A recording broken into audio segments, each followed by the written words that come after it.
우리 함께 인사 나누겠습니다. 샬롬, 샬롬. 네, 한 번 더 인사 나눕시다. 깨어서 기다립시다. 깨어서 기다립시다. 네, 여러분들 예배 드릴 준비 됐지요? 자세를 바르게 해주세요. 네. 벌써 12월이라는 소리가 자꾸 들리더라고요.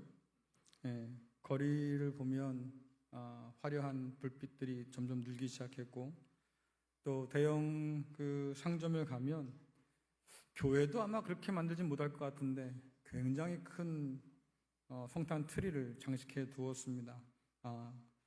12월이 되었구나 싶어요. 이번 주보에 보시면 2025년도라고 하는 글자가 유독 많이 보이기 시작했죠. 뭐 달력도 준다고 그래, 또 뭐 직분자도 세운다고 그래. 다 새해가 곧 다가오겠구나 이런 생각도 하게 되는데, 교회는 오늘부터 4주 전, 성탄 전 4주를 대림절로 보내게 됩니다. 오늘 보신 것처럼 강대상 보도 보라색으로, 또 제가 갖고 있는 이 스톨도 보라색으로 주님께서 오시는 그것을 기념하기 위해서 보라색을 씁니다. 저 뒤에 보시면 대림절 24시간 연속 기도회가 이제 마련되어 있는데요. 제가 올라오는데 누가 그래요. 목사님 제발 광고 한 번만 더 해주세요. 왜요? 그러니까 빈대가 좀 있어서 채워야 됩니다. 저곳에 빈자리가 있다는 게 부끄러운 일이에요. 여러분들 나가시다가 오늘 예배 끝나고 작정하셔서 그게 몇 시든 간에 쓰시고, 난 죽어도 하고 싶다 그러면 제 자리를 양보해 드릴게요. 그래서 비지 않게 잘 채워서 함께 또 기도하면 좋겠고, 이 시간들은 사실 기다림의 시간들이에요. 그렇죠? 이미 오신 주님의 탄생을 우리가 기억하면서 다시 오시는 주님에 대한 기다림을 잃지 않는 그런 절기가 이제 이 대림절입니다. 그래서 이 대림절은 어떤 목마름이 있어요. 그렇죠? 만물이 탄식하면서 기다리고 있는 그날을 향한 어떤 우리의 목마름, 또 하나님의 뜻이 이 땅 위에 이루어지는 그런 목마름, 기다리는 그 나라가 이 땅 가운데 임하면 좋겠다는 그런 간절함, 그리고 주님께서 가르치신 것처럼 하나님의 이름이 이 땅에서 영광받기를 원하는 그런 간절함을 가지고 우리가 이 절기를 보낸 것이 좋겠다 생각합니다. 사실 안타깝게도 이 시대는 이 기다림을 많이 잃어버리고 살지요. 다시 오실 주님을 기다리는 절기로서의 뭐 대림절, 성탄절이 아니고요. 어쩌면 우리는 그냥 성탄절을 기다리는 사람. 왜? 좋잖아요. 분위기도 좋고, 그렇잖아요. 뭔가 연말에 몽글몽글하기도 하고, 또 뭔가 낭만을 찾을 수 있을 것 같기도 하고, 또 선물을 뭐 주고받을 수 있는 기쁨이 있기도 하고, 어쨌든 오실 주님이든 아니면 태어나신 주님이든 관계없고 성탄절 그날을 기다리는 사람이 점점 더 늘어간다. 앞으로 나눌 말씀들을 통해서 성탄절을 기다리는 사람들이 아니고 다시 오실 주님을 기다리는 그런 목마름이 우리 가운데 회복될 수 있기를 간절히 바랍니다.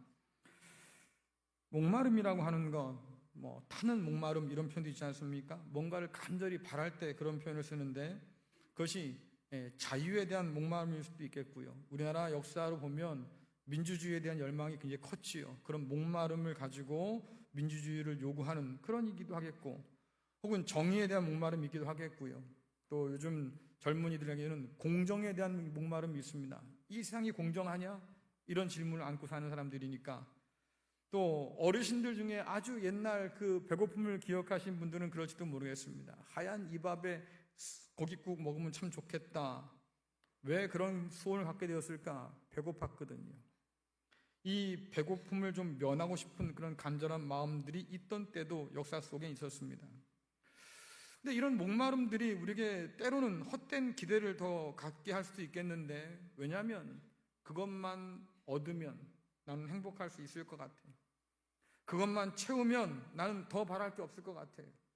내가 지금 간절히 뭔가 목말라하는 그것이 내게 주어진다고 하면 나는 더 바랄 것 없는 천국을 살 것 같아요. 근데 여러분들 솔직히 말씀드리면 그렇지 않잖아요. 애가 말입니다. 엄마한테 장난감 사달라고 그렇게 졸라요. 나 이거 없으면 안 돼. 꼭 사줘야 돼. 하도 졸라서 결국 엄마 아빠가 허락을 하지요. 너 생일 되면 선물 사줄게. 혹은 뭐 성탄절 되면 내가 선물 사줄게. 그런단 말이에요. 그래서 그렇게 죽어라 원해가지고 선물을 얻었어. 그게 너무 좋아서 말입니다. 뭐 박스를 막 뜯어가지고 신나게 놀다가 일주일 가면 힘들어해져가지고 엄마 나 다른 거 사고 싶은데 너 사줬잖아. 그거는 있잖아. 더 좋은 거 나왔단 말이야. 뭐 또 이런다고. 마치 우리가 그렇다. 가지면 될 것 같은데 갖고 나면 그렇죠. 또 다른 것이 목마르기 시작해요. 이러다 보면 우리의 인생의 목마름은 끝이 없다. 그렇죠? 예수님 당시에 유대 땅에는 어떤 목마름이 있었을까? 그 땅은 자유에 대한 목마름이 있었습니다. 왜? 바로 바벨론 포로 생활에서 돌아왔어요. 돌아올 때만 해도 기분이 좋았어. 왜? 이제 우리가 다시 예루살렘으로 돌아가면 하나님께서 우리에게 복을 많이 부어주실 거야. 우리나라가 잘 되겠지. 마치 다윗 때가 다시 우리에게 올 거야. 뭐 이런 기대를 가지고 왔는데 가보니까 현실은 더 참혹해요. 이름만 달라졌을 뿐이지 제국들이 계속해서 유대 땅을 지배하고 침탈하고 빼앗고 계속 그 땅에서 종살이를 한다. 남의 땅에 가서 종살이한 건 그렇다 치는데 약속의 땅이라고 돌아왔는데도 불구하고 여전히 종살이할 수밖에 없는 유다 백성들 마음 가운데 언제쯤 이 포로 생활이 끝날까? 언제쯤 이 종살이가 끝날까? 간절한 바람이 남겠지요. 이름만 대면 알만한 그런 대제국들 아시리아, 바벨론, 페르시아 또 알렉산더 대왕의 헬라 제국 그 뒤를 이은 로마 제국까지 그 모든 제국들이 말입니다. 흥망성쇠를 거듭하면서 사라지기도 하고 다시 등장하기도 했지만 여전히 팔레스틴은 그들의 지배 가운데 있었다라고 하는 거예요. 그러니 이 끝나지 않은 포로 생활 가운데서 그들이 간절히 원하는 게 뭐겠습니까? 우리에게도 자유가 주어지면 좋겠다. 그리고 그 자유를 가져다 줄 분이 누굽니까? 하나님께서 약속한 그 메시아가 언제쯤 올까? 그 메시아가 와서 우리를 건져내고 이방들을 몰아내고 다시 다윗의 그 나라를 온전하게 건설하면 얼마나 좋을까? 그 꿈을 가지고 그들이 견디고 살았어요. 예언자들의 예언을 곱씹으면서 하나님께서 악인을 심판할 날이 올 거야. 그 백성들을 구원할 때가 올 거야. 하나님이 왕이 되어서 이 땅을 통치하고 다스리는 그 날이 올 거야. 그렇게 버티고 버텼는데 100년이 지나고 200년이 지나고 300년이 지나도 그날은 오지 않아요. 여전히 비참한 포로 생활 중이에요. 그러니 이 약속을 붙들고 살면서도 이들 마음 한편에 어떤 게 있겠습니까? 야, 근데 그날이 올까? 하나님이 약속하셨는데 과연 그날은 오기는 할까? 100년이 지나고 200년이 지나고 여전히 우리 삶은 나아지지 않고 여전히 우리는 제국의 압박 속에 살아가는데 과연 그날은 우리에게 올 수 있을까? 이 의문은 유대인만 가졌던 의문이 아니에요. 우리가 지금까지 살펴본 것처럼 로마 제국 아래서 핍박과 유혹 아래 살아갔던 교회와 성도들도 같은 질문을 안고 살았다. 왜? 언제쯤 주님 오실까? 언제쯤 새 하늘과 새 땅이 우리 가운데 임할까? 분명히 주님께서 약속하셨는데 왜 우리는 여전히 이 고난과 핍박 아래 살고 있을까? 언제쯤이면 이것이 끝나고 우리 눈에서 눈물이 닦아질 날, 탄식이 그칠 날이 언제일까? 그들이 고민 가운데 물었던 질문들이. 우리가 지난주에 살펴봤던 요한계시록 4장에 보면 핍박과 유혹에 흔들린 교회와 성도를 향해서 성경이 뭐라고 말합니까? 그러니까 하늘 보좌 위에 좌정하셔서 여전히 모든 만물을 다스리고 계시는 그 하나님을 보라고 얘기하잖아요. 로마 황제가 니들 눈에 가장 큰 왕으로 보이겠지만 진짜 왕은 우리 하나님이야. 여전히 그 보좌는 비어있지 않아서 하나님이 그 나라를 다스리고 계신다.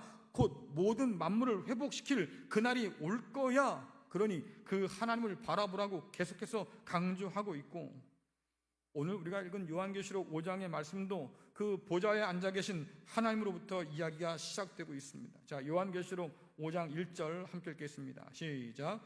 내가 봄에 보좌에 앉으신 이의 오른손에 두루마리가 있으니 안팎으로 썼고 7인으로 봉인하였더라. 아멘. 보좌 위에 하나님이 앉아 계신데 그 오른손에 특이하게 두루마리가 하나가 있습니다. 여러분, 두루마리는 오늘날로 말하면 책이에요. 예. 이게 그 당시에는 종이가 마땅치가 않아서 가죽을 얇게 만들어서 그 위에다가 썼거든요. 가죽이 길잖아요. 그걸 둘둘둘 말아가지고 두루마리로 만들었다. 책이죠. 그 책 안팎에 뭔가 기록되어 있어요. 그런데 이 봉인된 두루마리에 관한 이야기가 이미 구약 예언서에 등장합니다. 에스겔서, 이사야서, 다니엘서 등장해요. 에스겔서에 등장하는 두루마리는 그 책에 애가와 애곡과 재앙이 기록되어 있다. 하나님께서 이방 백성들을 심판할 거야. 이 이야기가 기록되어 있다는 그런 두루마리고요. 이사야서에 등장하는 이 두루마리는 기록된 계시를 아무도 읽지 못하도록 봉인되었다. 이렇게 기록하고 있어요. 또 다니엘서에 등장하는 두루마리는 마지막 때까지 간수하도록 봉인되어서 누구도 열어서 읽을 수 없게 되었다라고 하는 거죠. 그러면 오늘 요한계시록에서 읽었던 이 두루마리와 같은 그 두루마리 공통점이 뭐냐? 아무도 함부로 열어서 읽을 수 없었다. 왜 그랬을까? 기왕에 하나님께서 하늘의 계시를 내려주려고 하면 모든 사람들이 다 알 수 있을 정도로 말입니다. 그렇게 쉽게 우리에게 알려주면 될 텐데 왜 그것을 그렇게 마지막 때까지 간수해서 아무도 읽지 못하도록 만들어 두었을까? 이유가 있겠지요. 하나님께서 그렇게 하실 때는 반드시 이유가 있어요. 우리가 납득하지 못하지만 반드시 그래도 이유는 있어요. 그러니 하나님 나를 이해시키세요 라고 할 게 아니고요, 하나님 뜻이 무엇인가를 살펴볼 게 중요한 건데 왜 하나님께서 그것을 봉인하셨을까? 하나님께서 정한 때에 그 계시는 드러나야 되는 거예요. 아무나가 아니라 그 누군가에 의해서 그 계시가 열려지도록, 사람들에게 알려지도록 만들어 주셨습니다. 결국은 이 두루마리를 기록하신 분도 하나님이시고 열어보도록 만드신 분도 하나님이시고 그 사람이 등장할 때까지 이 두루마리를 읽지 못하도록 봉인하신 분도 하나님이시라고 하는 것은 그 모든 것이 하나님의 주권 아래 있다는 것을 우리에게 보여주는 거예요. 그러면 그 두루마리에 뭐가 기록되어 있을까? 여러분, 뭐가 기록되어 있을 것 같아요? 뭐가 기록되어 있을 것 같아요? 본 적이 없어서요.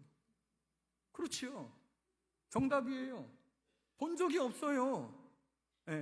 여러분들이 종종 그런 분들 있잖아요. 내가 하나님을 만났어.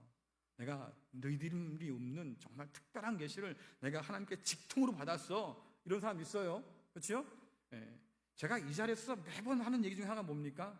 그런 사람? 뭐라 그랬어요? 뭐라 그랬다고요, 제가? 찾아내지 말라고, 제발. 하나님께서 주시는 계시가 특정한 그 한 사람에게만 주어져서 마치 그 사람이 내 인생의 모든 걸 다 안다고 말하는데, 여러분, 그건 거짓말이에요. 그런 거에 속지 말라고요. 우리 인생은 그렇게 디자인되지 않았어요. 앞에 일들, 어떤 일이 있는지 알지 못하게 하셨다. 왜? 하나님만 의지하고 살라고. 그런 믿음을 우리에게 요구하신 분이신데 우리한테 그 얘기를 막 다 알려준, 여러분, 그런 거짓말 제발 좀 속지 마세요. 어쨌든 비밀이에요. 무엇이 적혀있는지 몰라요. 그래, 비밀이지. 그럼 이 두루마리가 간직한 비밀이 도대체 어떤 내용일까? 유추할 수 있다 그 말이죠. 왜? 요한계시록 4장 1절에 보니까요, 요한이 하늘에서 올라오라는 말을 들어요. 올라와라. 근데 왜 올라가야 되냐고 하니까 이후에 마땅히 일어날 일들을 내가 너에게 보여줄 거야, 이렇게 말씀하셔요. 마땅히 일어날 일이 뭡니까? 하나님께서 계획하셔서 반드시 이루실 일. 그럼 도대체 그게 뭐냐라고 하면 마지막 때까지 간수하고 봉함했는데 이것을 다시 열어 놓으셔서 우리에게 보여줄 거다. 그러면 주님께서 이 땅 가운데 오셔서 우리에게 보여주신 비밀이 있어요. 그것이 뭐냐면 십자가를 통한 새 창조의 비밀이에요. 만물을 새롭게 하실 하나님의 계획을 우리에게 알려주시는데 그 첫 단추가 뭐냐? 그리스도 예수의 십자가였어요. 십자가를 통해서 우리를 구원하신다. 십자가가 하나님의 능력이고 지혜다. 이런 말을 계속 하잖아요. 그러면 이 십자가가 비밀이에요. 하나님께서 십자가를 통해서 우리를 살린다. 누군가는 그 십자가는 처형의 장소지만 오히려 하나님은 그 십자가를 통해서 저와 여러분을 살린다. 여러분, 그런데 이 살린다고 하는 것, 구원한다고 하는 것은 우리 인간만 구원한다는 뜻이 아니에요. 이미 말씀드렸습니다. 하나님의 구원은 인간 구원에 그치지 않는다고 말씀드렸어요. 훨씬 더 스케일이 커요. 왜? 하나님이 스케일이 크신 분이시니까 구원도 스케일이 커요. 그럼 하나님의 진짜 목적이 뭐냐고 하면 결국 하나님께서 만드신 이 모든 만물을 새롭게 하시는 것, 새롭게 회복시키는 것, 새롭게 창조하시는 것, 그것이 새 창조고 그 출발점이 무엇이냐라고 하니까 그리스도 예수의 십자가로 시작되었다라고 하는 거죠. 이게 비밀 중에 하나였어요. 그럼 그리스도 예수를 통해서 이 놀라운 비밀이 공개되었는데도 불구하고 여전히 뭐가 있습니까? 7인으로 봉인한 비밀이 남아있다. 그럼 도대체 이 비밀은 뭘까? 주께서 말씀하셨어요. 내가 갔다가 다시 올 거야. 다시 말하면 주님께서 승천하신 다음에 다시 오실 때까지 이 기간, 저와 여러분이 살고 있는 지금 이때, 성경은 뭐라고 그런다고요? 이때를 종말의 때, 마지막 때라고 해요. 그러면 마지막 때에 있을 일들, 다시 말해서 새 창조가 완성되고 모든 만물이 회복되어서 새하늘과 새 땅을 가지고 오실 때까지 있을 그 일들에 대해서 지금 두루마리에 기록해 두었다라고 하는 거예요. 그래서 이 두루마리에 기록된 하나님의 계획은 단순하게 이스라엘이 오랫동안 기다렸던 메시아가 온다라는 의미만 아니고요. 바울이 봤던 것처럼 만물의 탄식이 그칠 날이 온다는 뜻이에요. 성경에서 계속해서 우리에게 말씀드리는 게 뭡니까? 너희 눈에서 눈물이 그칠 거야. 그렇죠? 너희의 탄식이 변화해서 찬송이 되게 할 거야. 더 이상 질병이 없을 거야. 배고픔도 없을 거야. 내가 너에게 풍성한 것을 마련해 줄 거야. 그래요. 이 놀라운 약속들이 우리뿐 아니라 모든 피조물에게 다 약속이 되어서 하나님의 큰 계획들이 이루어질 것에 대해서 이 두루마리에 기록되어 있다 그 말이에요. 결국 죄와 사망과 사탄이 지배하는 이 세상 질서는 무너질 거다라고 했는데 이 무너진다는 얘기를 성경은 뭐라고 표현하고 있냐면 태양이 빛을 잃고 달이 떨어지고 바다가 사라지고 이런 얘기 하잖아요. 그렇죠? 왜냐하니까 그 당시에 사람들이 하늘에 있는 해와 달과 별을 우상으로 섬기며 살았어요. 그리고 그 우상들을 통해서 자기들의 권력들을 강화하고 자기의 힘을 키우고 세상 질서를 만들어 갔어요. 그 배후에 누가 있습니까? 공중 권세 잡은 자가 있다. 악한 사단의 세력이 있다. 그래요. 이것이 세상의 권세인데 이 모든 질서가 무너진다고 하는 거니까 해와 달과 별들, 그 우상들이 다 무너진다. 그 우상들이 기반으로 하고 있던 권력들도 다 무너진다. 세상 질서가 다 무너진다. 로마가 무너진다라고 하는 뜻이잖아요. 그리고 내가 너에게 새로운 세상을, 새하늘과 새 땅을 가져다 줄 거야 말씀하신다고 하는 거죠. 뿐만 아니라 이 봉인된 두루마리의 그 형식이 어떤 형식이냐면 유언장을 썼던 형식과 비슷하다고 그래요. 여러분들 유언장은요 언제 볼 수 있어요? 네? 그렇죠. 유언장을 기록한 사람이 죽은 다음에나 볼 수 있는 거예요. 죽은 다음에나 그걸 열어보니까 내 이름이 빠졌네? 이럴 수 있는 거고 내가 뭘 얻을 수 있을지 거기에 기록이 남아있을 거 아닙니까? 그러니까 이것이 유언장 양식으로 기록됐다고 한 얘기는 결국 끝까지 견뎌낸 성도가 하나님의 자녀요 상속자가 되어서 하나님께 받을 위협이 뭘까를 우리에게 보여주는데 성경은 분명히 말합니다. 하나님 나라를 위협으로 받아요. 다시 말하면 우리가 하나님의 상속자로 받을 것이 무엇인지를 기록한 것이 이 두루마리다라고 하는 거지요.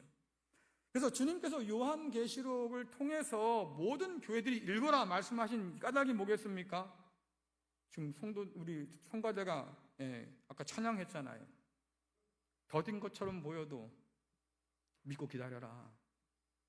그 얘기하고 싶은 거예요. 지금 너희가 고난과 핍박을 당하고 있는데 견뎌야 돼. 왜 견뎌야 하냐고? 내가 마지막에 그 일들을 다 완성해서 다시 올 텐데 그때 너희가 그 나라 가운데 나와 함께 있어야지. 그러려면 참고 기다리고 인내해라 라고 말씀하는 거죠.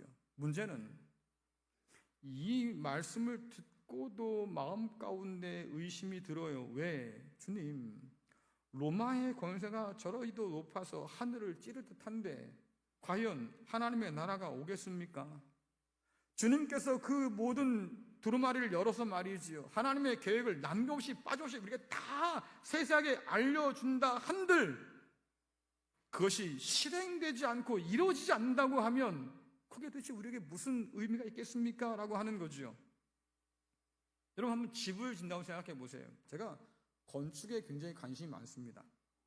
예, 그냥 보는 게 좋아요. 예쁜 건물, 또 그 건물을 설계하는 설계도 이런 걸 전 참 좋아하는데 보면 정말 기가 막힌 건물들이 너무나 많거든요. 근데 이 건물을 짓기 위해서 설계자가 말입니다, 아주 꼼꼼하게 모든 도면들을 다 만들어 놨어요. 그냥 그 도면만 보더라도 아름다워. 야, 어떻게 이렇게 치밀하게 계산해서 이런 상상력을 가지고 건물을 만들어 두었을까? 정말 기가 막힌데 중요한 건 뭐겠습니까? 그 훌륭한 설계도를 그렸다고 해도 시공사가 그것을 받아가지고 딱 보고 할 수 있겠습니다 라고 하든가, 이건 우리 역량 가지고는 못 만들 건물입니다, 다른 사람 찾아보십시오, 이럴 거 아닙니까? 결국은 뭐예요? 설계도가 아무리 훌륭해도 그것을 건물로 구현해내는 실력, 능력이 있어야 된다 그 말인데, 오늘 말씀해 보니까 7인을 떼고 두루마리를 열어서 이 얘기는 뭐냐면 하나님께서 기록한 그 마지막 때의 계획들을 실행에 옮긴다는 뜻인데, 실행에 옮긴다는 건 뭐겠습니까?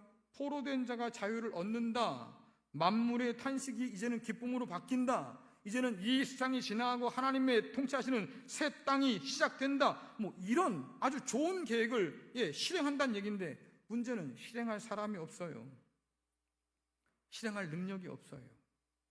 그래서 그 좋은 계획서를 받아들고도 오늘 말씀해 보니까 요한이 울어요. 자, 요한계시록 5장 2절부터 4절 말씀 함께 읽겠습니다. 시작. 또 봄에 힘있는 천사가 큰 음성으로 외치기를 누가 그 두루마리를 펴며 그 인을 떼기에 합당하냐 하나, 하늘 위에나 땅 위에나 땅 아래 능히 그 두루마리를 펴거나 보거나 할 자가 없더라. 그 두루마리를 펴거나 보거나 하기에 합당한 자가 보이지 아니하기로 내가 크게 울었더니. 아멘. 절망에 빠진 거예요.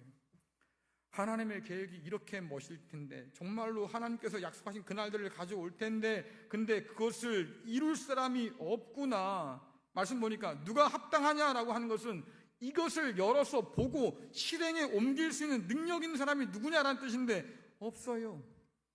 하나님이 계획하신 새 창조의 끝을 완성할 사람이 누구냐? 없어요. 주위를 둘러봐도 없고요, 하늘 위에 땅 아래 아무리 찾아봐도 합당한 사람이 없다. 그러니 요한이 통곡할 수밖에.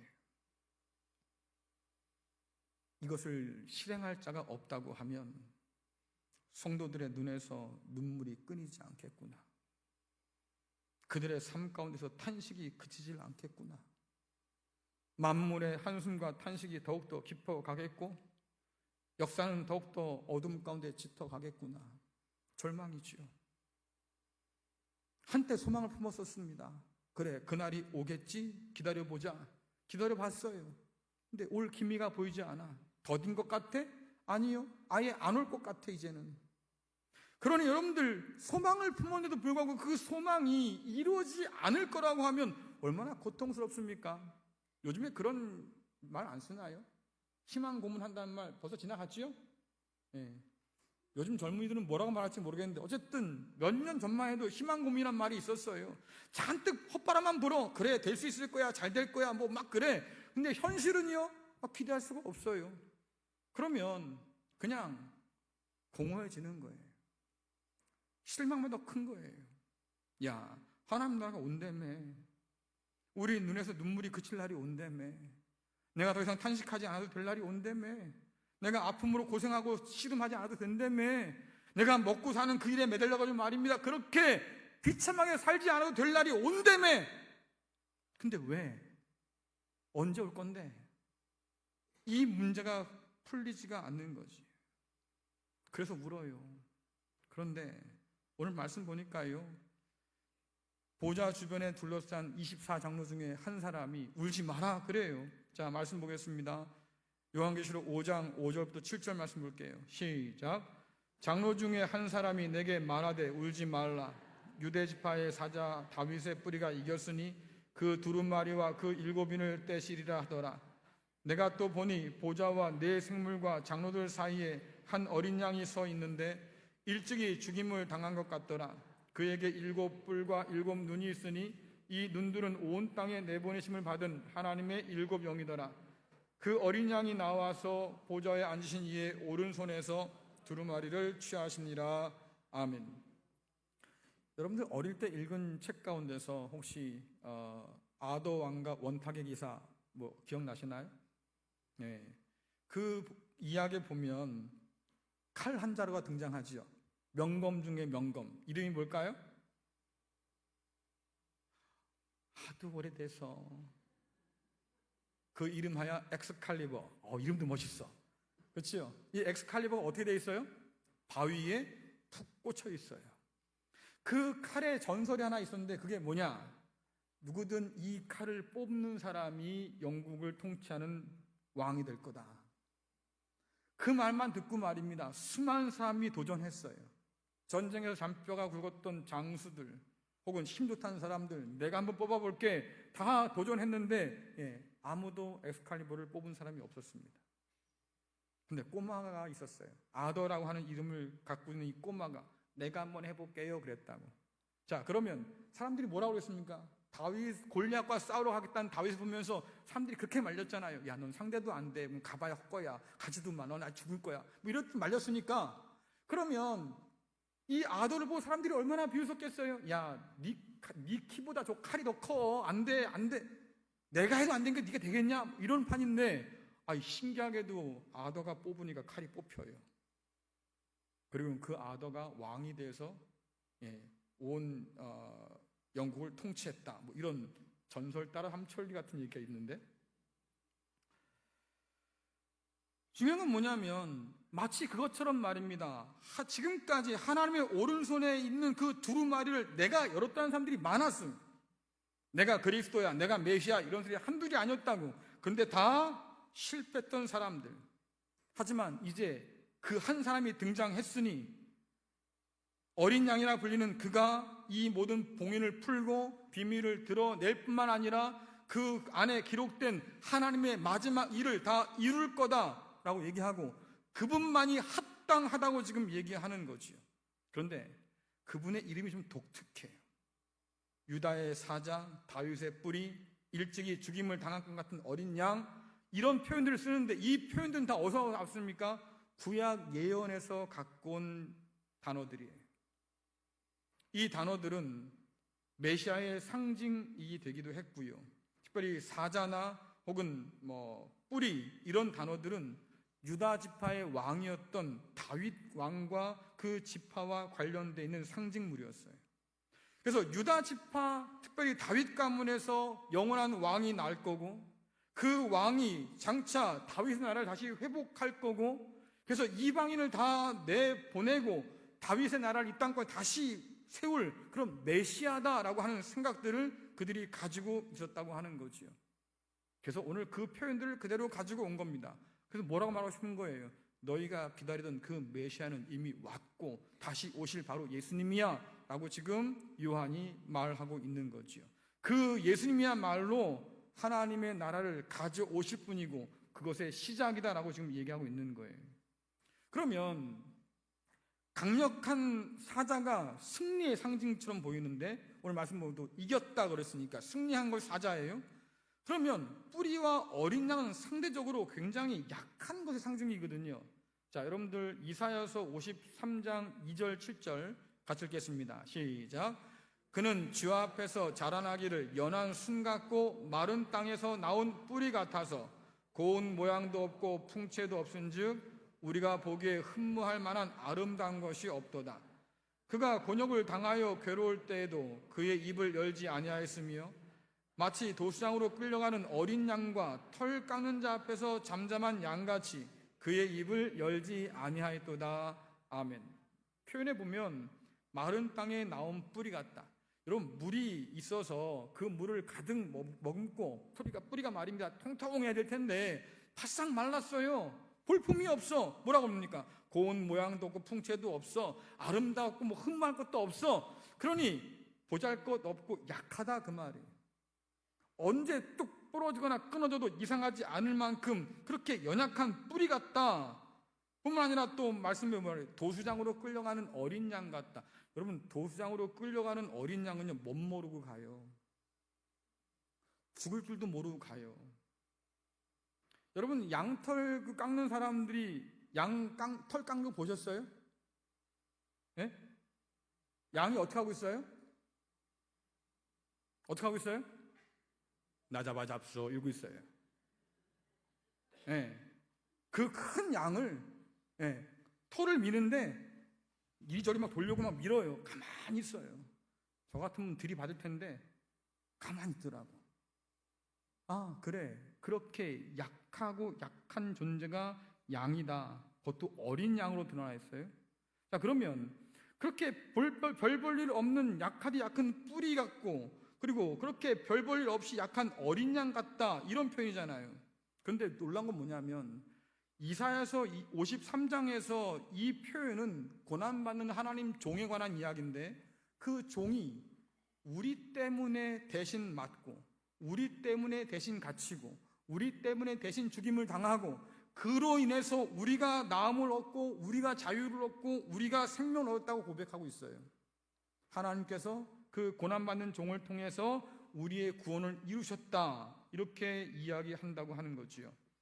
그러니 약함을 통해서 하나님의 구원의 능력을 드러내셨고, 그 약함을 통해서 우리의 구원을 이루셨다. 다시 말하면 십자가의 죽음을 통해서 우리를 구원하셨다라는 뜻이잖아요. 그러면 사자와 어린 양이 이것이 어떻게 하나의 이미지로 묶일 수 있을까? 힘의 승리의 상징인 사자와 약함의 상징인 이 어린 양이 어떻게 그리스도 예수 안에서 결합될 수 있을까라고 하면 딱 하나밖에 없는 거지요. 십자가의 승리. 이 어린 양에 대한 다른 정보를 좀 찾아보면 이런 말이 있습니다. 일찍이 죽임을 당할 것 같은 어린 양은 7 뿔이 있고요, 7 눈을 가졌어요. 여러분들, 성경에서 뿔이라고 하는 것은 능력의 상징이에요. 나중에 우리가 요한계시록도 보시면 아시겠지만 하나님 나라를 대적하거나 하나님을 대적하는 짐승이 나타나는데 그 짐승도 뿔이 있어요. 뭐냐면 세상에서 힘을 가진 존재다, 그런 뜻이거든요. 근데 우리 주님은 어떤 분이냐면 어린 양인데 7 뿔을 가졌다. 7은 완전수니까 능력이 크고 한이 없다, 이런 거거든요. 그럼 한번 생각해 보세요. 아니, 어린 양인데 능력도 많아. 근데 죽임을 당했어. 여러분, 이해가 돼요? 우린 그럴 거야. 아니, 그 힘을 가지고 왜 죽어? 여러분, 우리가 십자가에 달린 예수님 통해서 하는 얘기 아닙니까? 아니, 하나님의 아들이라며 왜 죽어? 그런 얘기 하잖아요. 제자들이 믿지 못한 게 바로 그거 아니겠어요? 아니, 문둥병자도 고치고 무리도 걸어다니고 말이죠, 죽은 자도 살리고 별의별 거 다 했어요. 귀신도 내쫓고. 아니, 그렇게 능력이 많은 분이 왜 죽으러 가냐고. 왜 죽어야 되냐고.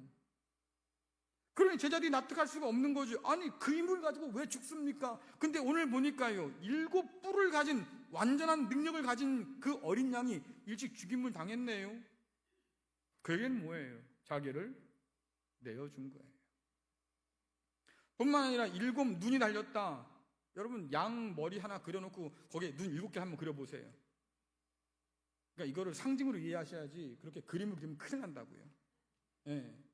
자, 7 눈인데 말씀 보니까 뭐라고 그럽니까? 그 눈은 온 땅을 두루 살피는 성령이다, 이렇게 얘기해요. 그렇죠? 그럼 성령은 어떤 분입니까? 온 땅을 두루 살핀다. 창조의 그 첫날에 하나님의 영이 수면을 운행하신다고 했던 그 모습처럼 성령께서 온 땅을 두루 살피셔서 새로운 창조를 일으키신 분이시다. 그래서 하나님의 능력, 성령, 이것이 결합되면 결국 창조의 역사가 일어나는데, 그뿐 아니고 하나님을 경외하는 사람들을 찾아서 살피시고 도우시는 바로 그 영이 성령이시고 그것이 곧 일곱 눈으로 지금 표현되고 있는 거예요. 그러면 이 모든 상징들을 다 결합하면 딱 드러나는 게 뭐겠습니까? 유다의 사자이신 주님께서 어린 양처럼 자신을 십자가에 내어주셔서 하나님의 승리를 가져왔다는 뜻이잖아요. 그러면 여러분 잘 생각해 보세요. 우리는 그리스도 예수의 십자가의 죽음과 부활에 관한 이야기를 알고 있는데 종종 우리가 어떤 착각을 하냐면 그리스도 예수의 부활은 죽음에 대한 그리스도 예수의 승리다. 우리 이렇게 얘기해요. 그러니까 부활 그러면 승리야. 그렇죠? 우리의 머릿속에 도식은 그렇게 되어 있습니다. 부활 그러면 승리야. 그럼 십자가는요? 부활이 승리면 십자가는 뭐예요?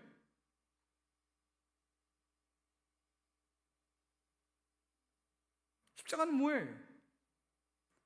세상 사람이 생각할 땐 실패죠. 야, 그 예수 그거 결국은 달려 죽었잖아. 그거 끝난 거야. 여러분 이단들이 한 얘기도 그런 데 있어요. 예수의 십자가는 수치다. 왜? 그건 실패다. 자꾸 이렇게 얘기하니까. 그래서 실패한 예수를 하나님이 다시 살렸다. 그래서 이 부활을 하나님의 역전극 혹은 반전의 드라마라고 그렇게 말하는 사람도 있습니다. 하지만 성경은 지금 특별히 요한은 그렇게 말하고 있는 게 아니에요. 그리스도 예수의 죽음 자체가 하나님의 승리다라고 하는 거죠.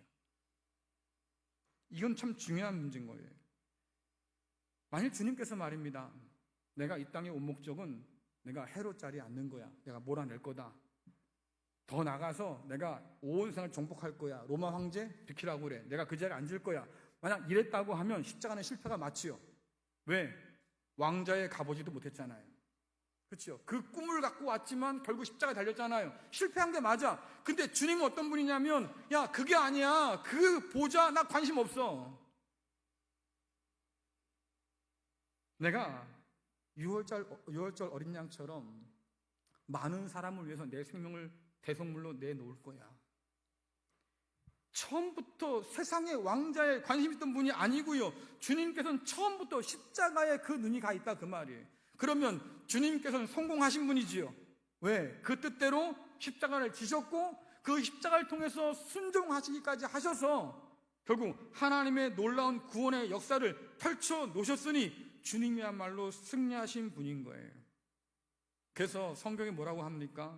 십자가야말로 하나님의 능력이고 하나님의 지혜다 말씀하고 주님께서 십자가에서 죽기까지 복종하셔서 하나님의 모든 뜻을 다 이루어 주셨다고 말씀하고 그래서 십자가에 달려서 마지막 숨을 거두면서 주께서 뭐라고 말씀하십니까? 다 이루었다 말씀하셨다고 하면 주님은 십자가의 죽음으로 승리하신 분이다 그 말이에요. 그래서 유다의 사자지만 죽임당함으로 말미암아서 승리하신 주님이시니 이제는 그 주님께서 그 봉인을 떼고 남은 모든 것들을 이루실 그런 자격을 가진 분이라고 오늘 말씀하고 있는 것이고 결국 그 주님 아래 그 주님의 주권 아래 새로운 창조가 이루어질 것을 우리가 소망할 수 있다고 가르쳐 주는 거예요. 결국 요한계시록 4장과 5장 오늘 우리에게 무엇을 말해줄까? 우리가 누구의 주권 아래 있는지를 한번 생각해 보라 그 말이죠. 죄와 사망과 사단의 권세 아래서 핍박당하는 교회 너희는 세상 사람들이 생각한 것처럼 실패한 게 아니다 그 말이에요. 야 니들 예수 믿어가지고 결국 그 꼴 당하냐? 그렇게 얻어맞고도 정신 못 차렸어? 아직도 예수 믿을래? 다 뺏기고 목숨까지 잃어봐야 정신 차릴래? 사람들은 그럴 거라고. 네가 예수 믿어서 다 잃어버린 거 아니냐? 다시 부인하고 돌아와서 로마 황제 앞에 엎드리면 우리가 믿는 신 앞에 엎드리면 너 다시 다 얻을 수 있어. 그런데 그런 사람들에게 오늘 주께서 뭐라고 말씀하십니까? 잘 생각해라. 그 길이 실패하는 길이야. 너희가 고난 가운데 놓여 있고 그 가운데서 믿음을 잃지 않고 하나님이 하실 그 일들을 기대하면서 오늘을 견디는 것 그것이 곧 승리의 길이고 하나님의 영광을 얻을 길이고 하나님의 나라를 유업으로 얻을 길이라고 우리에게 알려주고 있는 거예요. 그러니 자꾸 엉뚱한 거 바라보지 말란 얘기지요. 오직 보좌에 앉아 계신 하나님 또 그 남은 뜻을 다 완성하실 주님, 그 주님을 바라보면서 오늘을 견디고 이기고 살라고 지금 말씀하고 있는 거예요. 여러분들, 우리는요 아직도 링 위에 있어요. 근데요 신나게 얻어 터지고 있는 중이에요. 그렇죠? 차라리 링 위에서 내가 신나게 패고 있었으면 내가 할만하지. 근데 싫어. 그게 아니라 내가 지금 얻어맞고 있는 중이라고. 만인창이가 됐어. 언제 종이 울릴까? 언제 이것이 끝날까? 언제 주님께서 오실까? 장담할 수 없잖아요. 그러니 마음가운데 어떤 마음이 들겠습니까? 수건을 들고 내가 집어던질 거야. 포기하고 싶어. 그만큼 지치고 그만큼 괴로워요. 믿음을 가지고 산다는 것이 이렇게 힘들 줄 몰랐다. 끝까지 견딘다고 하는 것, 그래야 충성을 다한다고 하는데 내가 예수를 믿어보니 이거 쉽지 않다. 아마 이런 분들 많을 겁니다. 하지만 오늘 말씀하시는 거예요. 그래도 그래, 조금만 더 참아라. 조금만 더 참아라. 내가 반드시 올 거야. 더딘 것처럼 보이겠지요. 그러나 성경 분명히 말합니다. 지체하지 않는다. 그러면 정한 때가 되면 주님께서 반드시 오셔서 우리에게 새하늘과 새 땅을 가져다 준다고 약속하시니, 사랑하는 성도 여러분, 조금 더 버티고 견디고 참기를 간절히 축원합니다.